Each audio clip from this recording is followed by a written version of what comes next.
सम्यक दर्शन क्या चीज़ है? नाम सुना सम्यक दर्शन का? सम्यक दर्शन का मतलब है सिर्फ सत्य पर श्रद्धान होना। दुनिया में दो ही चीज़ें, सत्य और असत्य, तीसरी कोई चीज़ नहीं है। या तो जो असत्य है सो असत्य है और जो सत्य है सो सत्य है। सत्य पर श्रद्धान होना सम्यक दर्शन है। सत्य को जानना समझना सम्यक ज्ञान है और सत्य रूप आचरण करना सम्यक चारित्र है। अब दोनों चीज़ें हमारे सामने, सत्य भी है असत्य भी है। कोई भी व्यक्ति, मनुष्य की बात करें अपन, 8 वर्ष अंतर्मुहूर्त बाद सत्य को पहचानने की योग्यता उसके अंदर आ जाती है। 8 वर्ष के पहले उसमें योग्यता नहीं आती।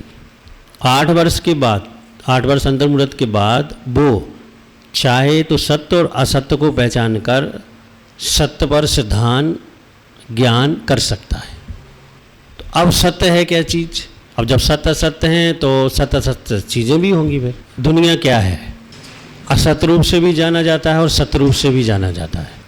असत्य यह है कि हम मन गढ़ंत कल्पनाओं के द्वारा दुनिया की व्याख्या करें, ये असत्य है।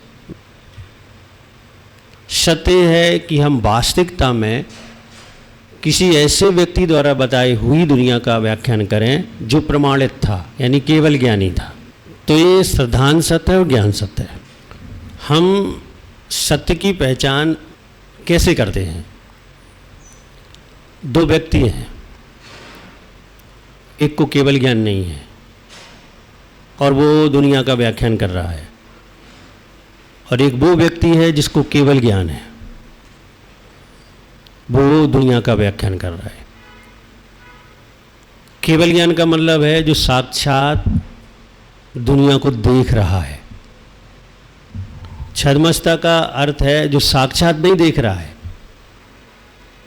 दुनिया को अपने मन से दुनिया की एक परिकल्पना करके बता रहा है। जैसे बता दिया है ब्रह्मा ने बनाई, ये परिकल्पना है, इसको मिटाने वाला शंकर है, ये परिकल्पना है। और ये दुनिया अनादि से है, अनंत काल तक है, ये ऐसे ही रहेगी परिवर्तनों के साथ, शाश्वत है, नित्य है, ये कभी समाप्त नहीं होगी। ये सर्वज्ञ भगवान ने केवल ज्ञान यानी प्रत्यक्ष दृष्टि से देखकर बताया। कल्पना मिथ्यात है और केवल ज्ञान से देखी हुई दुनिया के बारे में बताना सम्यक है। अब हमारा श्रद्धान कल्पनाओं की दुनिया पर है तो हम मिथ्या दृष्टि हैं, और हमारा श्रद्धान प्रत्यक्ष दृष्टि से देखे हुए केवल ज्ञानी के द्वारा बताए हुए पर है तो हम क्या हैं? सम्यक दृष्टि।